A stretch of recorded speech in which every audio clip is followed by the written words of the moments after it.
So the scholars on the internet, and I mean the scholars on the internet, if you can't read the sarcasm there, are actually saying that there's a rumored ban list floating around. So I'm going to humor this today.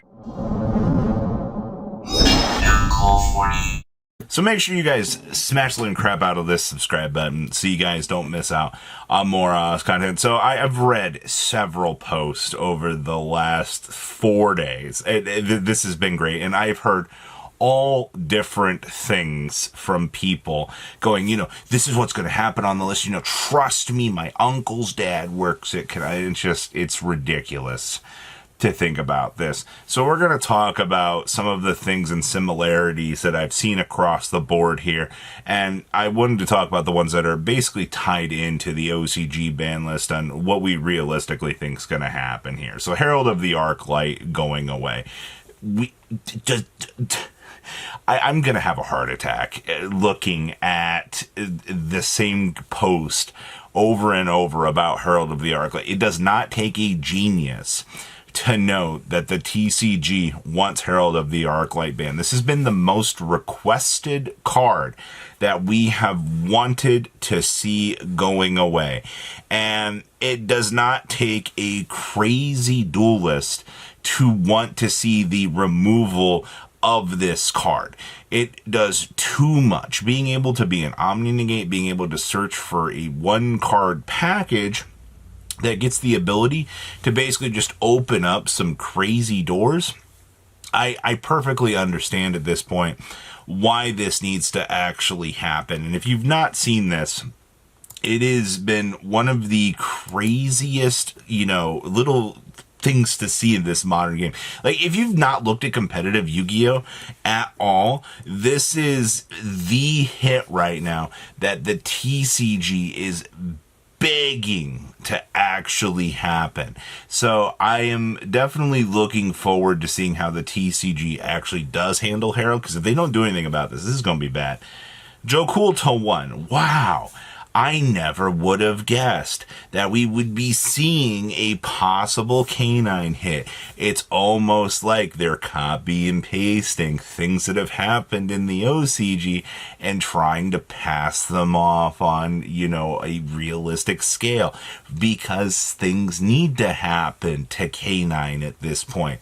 The thing with canine is I would love to see the copy and paste of Azuna to here. Is it gonna happen? Probably not.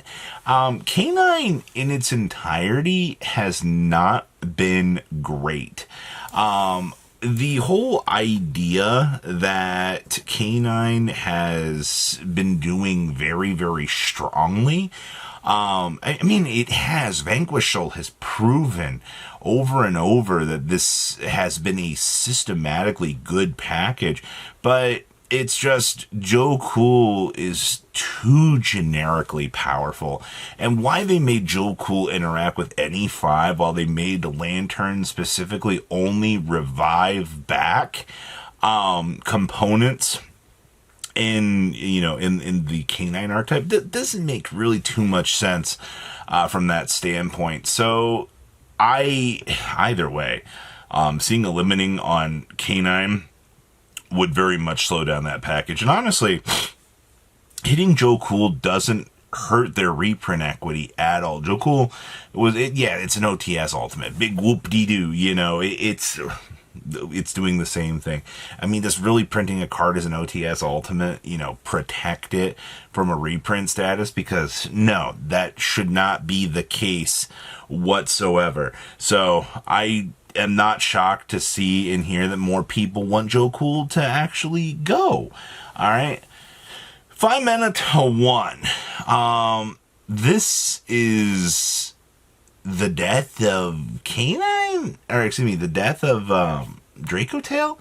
So my whole problem with going after Faimena is the deck loses its quick play abilities during the opponent's turn, which kind of shuts out any real potential that the deck could actually have.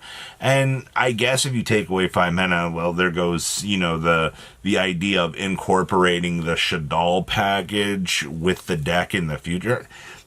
Hitting Faimena just actually checks any sort of real potential that we could be seeing with this.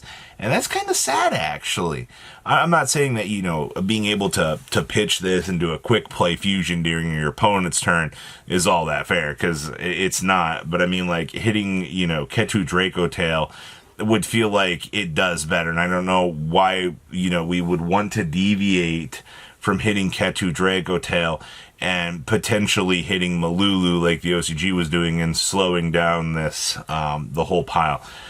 If you do leave Ketu at 3 and go after Faimena, I think the deck becomes more of a splash package than anything.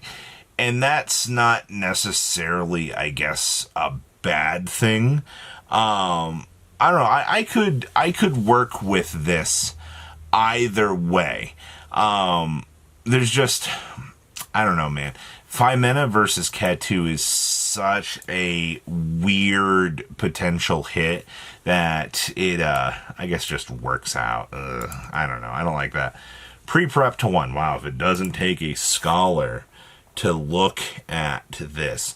Every list, every argument, every scholar that claims that, there's going to be a thing. The one thing that they cannot agree with that I've seen across the board has been how to handle pre-preparation of rites. I've seen 0, I have seen 1, I have seen an entire doctoral thesis from these people that have talked about, pre-prep needs to not get hit. Konami doesn't want to hit this because, we have the whole Mitsurugi product coming out, later in the year. Yes, we understand that there is the possibility of, Konami not wanting to hit pre-preparation of rights because there's this entire product coming out. We got to sell that Mitsurugi deck, and why would we want to hit one of the potential cards that would be, a selling point for the product? And, I mean, the other discussion point is, there's still the possibility of new Mitsurugi cards coming in there. I can't imagine that Konami would break their form and produce a third wave of TCG exclusive stuff for Mitsurugi.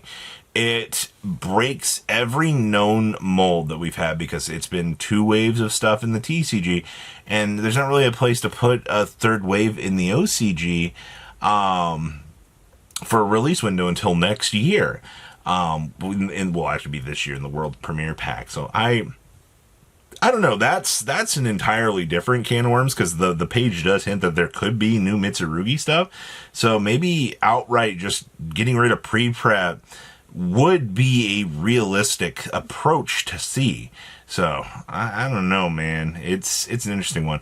And then the Featherstorm debate. This happens every single ban list, man. And I can't imagine here that this is going to be any different. We have seen and had people yelling that Featherstorm needs to go to 0 every single one of these ban lists. And it never really seems to come to pass, though Radiant Typhoon is going to maximum full power at this point. Honestly, Konami wanting to stop Radiant Typhoon from being a good deck when they actually make the next wave of support would be the most counterproductive thing I've ever seen, but it is a Floodgate card, and that's bad. If they actually were to do this right now, it'd be an about time approach. But I mean, like, everything on this list, except for Faimena to 1, is so weird. But I mean, I honestly, the Faimena to 1 versus the Ketu to 1 was probably one of the biggest outlier things. I mean, honestly, this list, no matter what happens, and no matter what person's trying to get clickbait and views off of the internet, the realistic thing at this point is Mitsurugi needs to be checked. we need to have, checks on Floodgate cards like Featherstorm.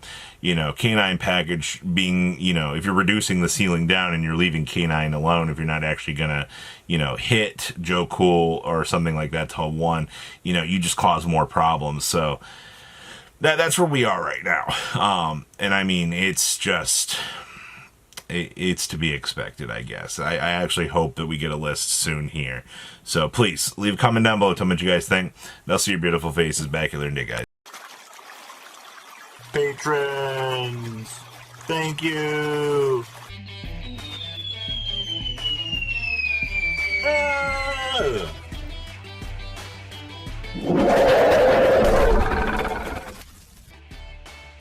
Thank you so much for watching. Check out these other videos.